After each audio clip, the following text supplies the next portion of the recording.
ঐতিহাসিক ভিডিও নিয়ে হাজির হয়েছি। সেটি হচ্ছে আইয়ামে জাহিলিয়াত। আইয়ামে জাহিলিয়াত কি সেটি সম্পর্কে আমরা বিস্তারিত এবং খুঁটিনাটি জেনে নেব। আসুন আমরা এ বিষয়ে আলোচনা করি এবং একটি বোর্ডের দিকে আমরা লক্ষ্য করি। আইয়ামে জাহিলিয়াত শব্দের অর্থ যুগ বা সময়, একটি নির্দিষ্ট একটি সময়কে বোঝায় যা একটি পর্যায়ক্রমে ধরা হয়ে থাকে। এরপরে আমরা জাহিলিয়া শব্দের অর্থ তামাশা বা অন্ধকার, অজ্ঞতা, কুসংস্কার, অন্ধকারের জন্য এবং আইয়ামে জাহিলিয়াত বলতে অজ্ঞতার যুগ বা তামাশার জন্যকে বোঝানো হয়ে থাকে। আমরা ধর্মীয়, সামাজিক ও সাংস্কৃতিক ইত্যাদি ক্ষেত্রে চরম ও বিশৃঙ্খলা সৃষ্টির একটি যে সময় তাকে আইয়ামে জাহিলিয়াত বলা হয়ে থাকে। আইয়ামে জাহিলিয়াত হচ্ছে আরবের একটি সময়কে বোঝানো হয়ে থাকে যা হযরত মুহাম্মদ সাল্লাল্লাহু আলাইহি ওয়াসাল্লামের নবুয়ত প্রাপ্তির পূর্ব সময় পর্যন্তকে কেউ আইয়ামে জাহিলিয়াত বলে গণ্য করে থাকে। অনেক মতে এটি আরো পূর্বের সময় থেকে আইয়ামে জাহিলিয়াত বলে মনে করে থাকে এবং অনেক আরব ঐতিহাসিক মনে করে থাকে হয়তো ঈসা আলাইহিস সালাম এবং হযরত মুসা আলাইহিস সালামের মৃত্যুর পরবর্তী সময় থেকে যে সময় পর্যন্ত হযরত মুহাম্মদ সাল্লাল্লাহু আলাইহি ওয়াসাল্লামের সময়কে পর্যন্ত বোঝানো হয়ে থাকে। এবং এই আইয়ামে জাহিলিয়াতটি একটি অন্ধকার সময় বলে মনে করা হয়।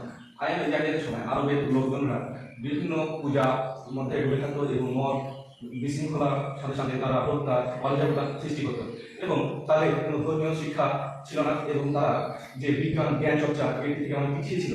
অনেক বৈজ্ঞানিক বা ইতিহাসগণ মনে করেন যে তারা একেবারে অজ্ঞতা ছিল না, তারা একটি আদিম সময়ে বসবাস করতো কিন্তু তাদের যে আধুনিক জ্ঞান গরিমা এগুলো থেকে তারা অনেক বিচ্ছিন্ন এবং দূরে ছিল। এটি আইয়ামে জাহিলিয়াতের সময় বিশেষ করে নারীদের ভূমিকা ছিল খুবই শোচনীয়। তাদেরকে জীবিত অবস্থায় হত্যা করা হতো এবং কন্যা সন্তানদেরকে জন্মের পর বা কিছু সময় পর তাদেরকে হত্যা করে পাহাড় থেকে এবং জমির সাথে মিশিয়ে দেওয়া হতো বা তাদেরকে পৃথিবী থেকে হত্যা করা হতো।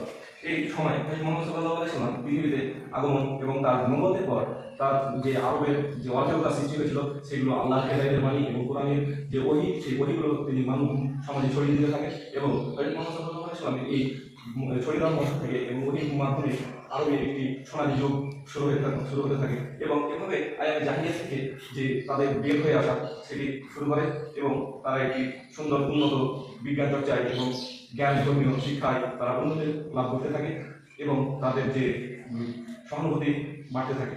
আসসালামু আলাইকুম। আপনারা পাশে থাকবেন। যদি আমাদের কোনো ভুল ত্রুটি হয় আপনারা আমাদেরকে সহায়তা করবেন এবং কমেন্ট করে জানাবেন যে কোথায় আমাদের সংশোধন করতে হবে।